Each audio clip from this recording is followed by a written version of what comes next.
Big ups to AB for being my motherfucking hookup contact and friend and not being a liar and a poser and a faker and making it happen. Hey. That's right. Hey, what I do. I asked her about the interview and whatnot. She cussed me out and everything. Yeah, it's all good. Are we finished? I need to go in here and fuck Curtis real quick. Go fuck him. Fuck him. Sure they don't believe me, then come with me tonight and I'll show you magic. What? Magic. Yo, what's up? This is Luenell and you're checking out Fitty.com. Fitty, not 50. And I'm sexy than the motherfucker. I don't give a fuck what nobody Yeah, say. get that shit fixed. And Okay, then I'm we'll gonna talk try about it. to. Moaning, back shots proper, the low can't stop us. Been a fiend for this, is Rakim made hits, get the position down back. Luenell, how you doing? Hey, I'm good. I'm receiving all this love that New York's got for me out here. Hey, what is you doing here? Man, it's Fashion Week. Hello. Right. Okay. And, this is what's going on with all this? Right. Okay. Right. And but I had some interviews lined up and stuff and doing a little promotion. You know, I just finished taping Think Like a Man 2. Wow. The Ricky Smiley Show.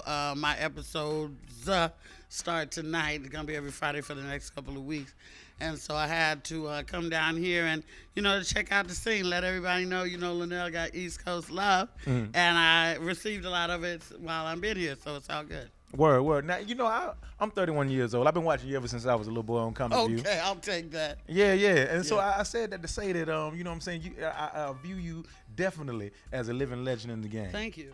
For instance, okay, sisters, y'all know, what type of bra would one wear with an outfit like this? Strapless, yeah, not me.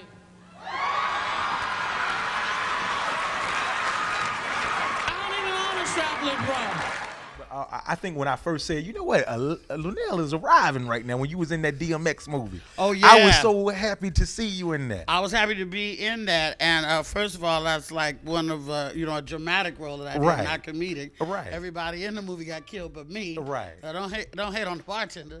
And I was really glad to form a friendship with DMX at that time as well.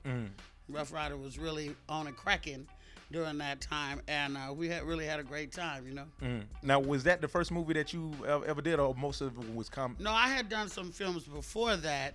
Actually, the first movie I ever did, the first two I ever did were in the Bay Area because, I'm from Oakland. Everybody knows that. And the first movie I ever did was Mike Myers, So I Married an Ex-Murderer before he started into Austin Powers stuff. And then I did The Rock with Sean Connery and Nicolas Cage. Then I came to L.A. and, and some other things got started. Then I got a lot of underground stuff that, You're like right. Snoop. Mac and Devin go to high school with Snoop and Wiz Khalifa and Bud's house with Faze on Love and all that stuff. I see. I don't count that as underground because that's kind of overground. Because Yeah. there's a lot of comedians. They got a whole bunch of movies. There ain't nobody in them. Bitches. And you, No, everybody you done sees seen them mine. shits. Yeah, Yeah, people still- seen your shit. Yeah, they Yeah. do, and then they remember me, which is a blessing. Right. Yeah. Now, how did you start off doing comedy? Where does this come from? Actually, I started doing theater. Okay. I went from theater to church choir. You sing? Yeah, I still sing. You still sing? I still sing. In the choir sometimes. I'm not in the choir because I'm not able to be at church as often as I would like to be in the choir because they're not having it. They don't give a shit who you are. It's like rehearsal's Wednesday, church is Sunday, be there. But I can't always be there. So I just do it when I get a chance. But I was actually living in Long Beach and there was a roommate of mine was seeing a comedian and she was actually a call girl and he was always, we had a big penthouse place and I gotta, it'll be in the book. But anyway, he was always at the house and he heard me talking shit all the time. He said, you're really, really funny. I got this club.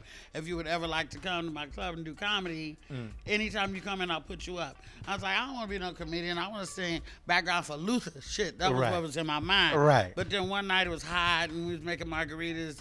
I had been thinking about what he said and I had some little stories in my mind because, real comedians don't tell jokes, we tell stories. Right. Like Bill Cosby tells stories. Pryor tells stories, and so do I. And so I said, well, let's go down to this club and see, see what the fuck's going on.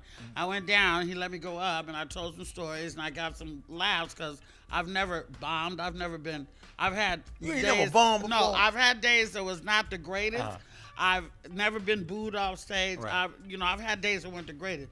But as far as just like crickets, I haven't really had that. I can usually get a laugh somewhere. Right. But that night, when I got off stage, the first comedian I ever met in my life was the late Robin Harris. And Robin Harris came up to me. He's like, you know, you're a funny little bitch, and you ought to, you know, and come to the spot where I'm at. And then I went to the place that he used to host, the Comedy Act Theater. Right. I met some young, you know, D.L. Hughley's and stuff like that. We started loking up. Then Comic View started, and some of the people they had, you know, I'm in what they call the comedy boom.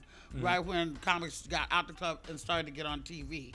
That didn't really happen until Comic View. I'm sure y'all remember. Right. And then Comic View became a phenomenon. After Comic View was Def Jam, which everybody says, I saw you on Def Jam, you're a motherfucking liar, 'cause I ain't never done Def Jam in my life. Bitch. Right. I've never done Def Jam in my People life. be saying that shit to me too. Like, I never was on Def Jam. I never was on did Comic it. View. None of that shit. Actually, they hated it. I was too dirty for Def Jam, if you can imagine that. Wow. But I never did Def Jam, but I did do Comic View like 9 seasons in a row. And I've just been, you know, I got 7 brothers and sisters.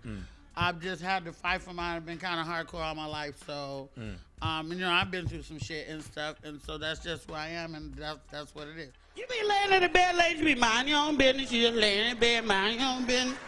You just laying there. All of a sudden, here he come.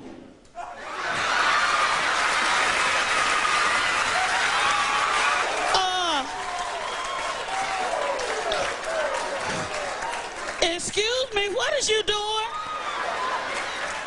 Nothing, going back to sleep, going back to sleep. Now, the first time I ever met you in real life, it was at in Atlanta when I used to live there, and it was at the Pimp Chronicles. You know, you was one of the opening acts for Katt and whatnot. And how do you feel about the way people like perceive Katt? Well, I really normally don't speak on that. However, I will say this. I'm going to say what he used to always say.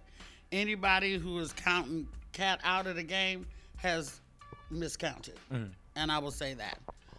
Whatever he has gone through is only going to be fodder to probably the greatest comeback in comedy history. So that's all I'm going to say really about that. Yo, I just want to get some original shit out of you, man, you know, because you just told me earlier that you sang in the choir. Could we get like a, you know what I'm saying, a little taste of that? I get paid so much money for my singing that I would be remiss to, you know, cheapen my brand at this time doing that. You know this a record label now. I know that. I understand that. We'll get 50 in this bitch. I'll sing for you. He is here. Well, bring his ass over here.